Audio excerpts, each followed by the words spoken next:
This is the story of the biggest fraud ever pulled off on live TV. And if you know anything about this case, then feel free to skip ahead to the next chapter by clicking on the timestamps below. Our story today begins back in September 2001 when Major Charles Ingram appeared on an episode of Who Wants to Be a Millionaire?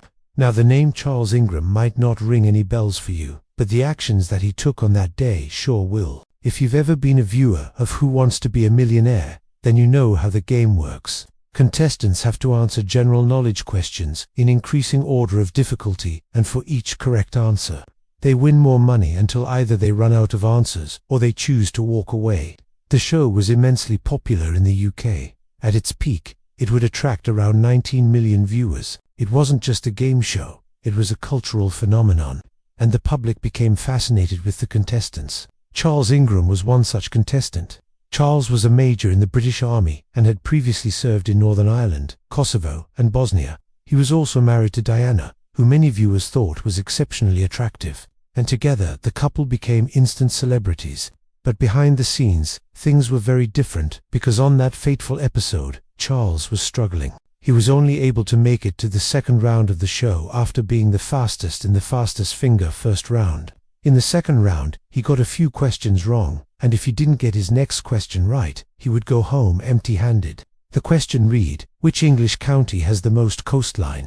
Before answering, Charles looked over at his wife Diana, who whispered the answer into his ear. Without hesitation, Charles confidently answered Northumberland and won the £1,000 that came with the question. But more importantly, he moved on to the next round. A few moments later, he was back in the hot seat, and once again Diana leaned over and whispered something into his ear. This time the question was, what is the capital of Latvia? Without even looking at the question, Charles responded, Riga. Once again, Diana had saved him, and soon they were celebrating as Charles made it to the £8,000 question. When the cameras panned to Diana, she was seen making notes on a piece of paper.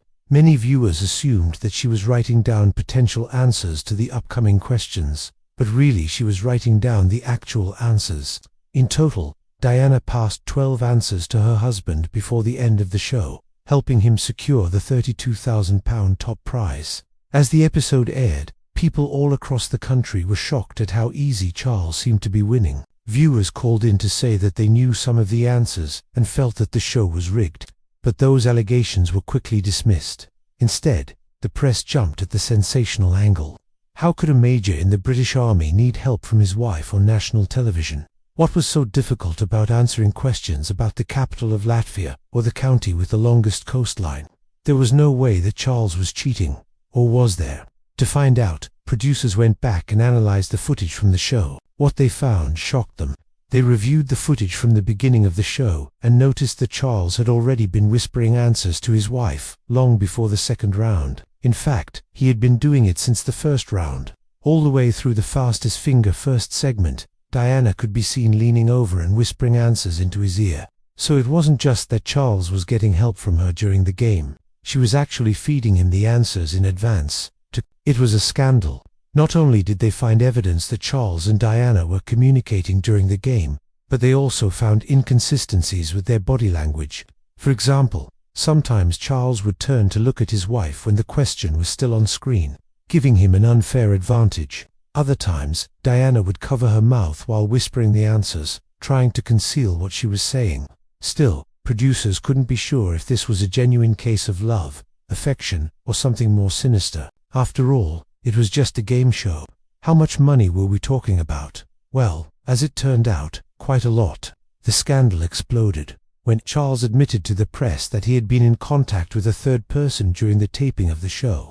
That person was Tequin Wittig, a friend of Charles and a regular contestant on quiz shows.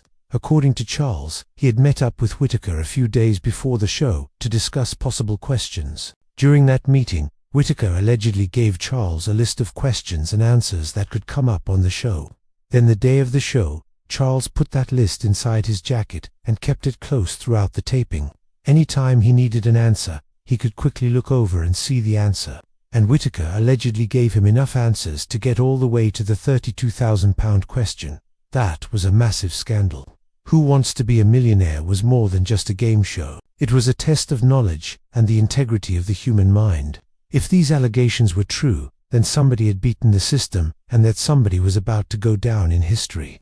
But before that could happen, producers of the show decided to do their own investigation.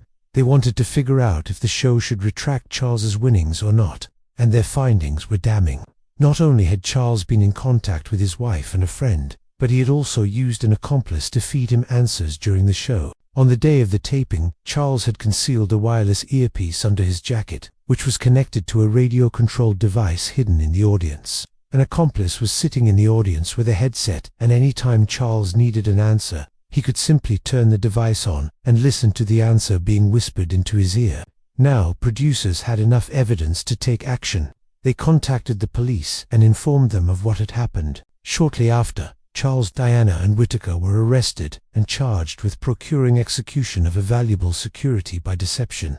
This meant that they were accused of deceiving the show's producers in order to win money. Now, the media had a field day with this. Headlines blared from newspapers: millionaires' major cheats, major fraud rocks TV game show, and how the Ingrams conned the nation. People were outraged.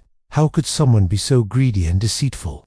Charles, Diana, and Whitaker all pleaded not guilty. They said that the case was a storm in a teacup, and that they did undo anything wrong. According to Charles, he had simply been using a pre-prepared list of answers, nothing more. But the judge didn't buy it. After deliberating for just 8 hours, the jury came back with a guilty verdict for all 3 defendants. The judge, Mr. Justice Olone, said that this was a carefully orchestrated fraud that had fooled the nation. He sentenced Charles to 4 months in prison, Diana to 3 months in prison, and Whitaker to 2 months in prison. After serving their sentences, the Ingrams tried to rebuild their lives, but it was too late. Their reputation was in tatters. To this day, they claim their innocence, saying that they were the victims of a media frenzy. Despite their claims, the damage was done. 2 documentaries about the scandal were produced, but neither of them featured interviews with the Ingrams. To be fair, they probably wouldn't agree to participate anyway. Now, here's a question for you. Do you think the Ingrams were guilty or innocent? Let me know in the comments below. And while you're at it, why not stay tuned for more content? Anyway, that's all for now. Thanks for watching, and I'll see you next time.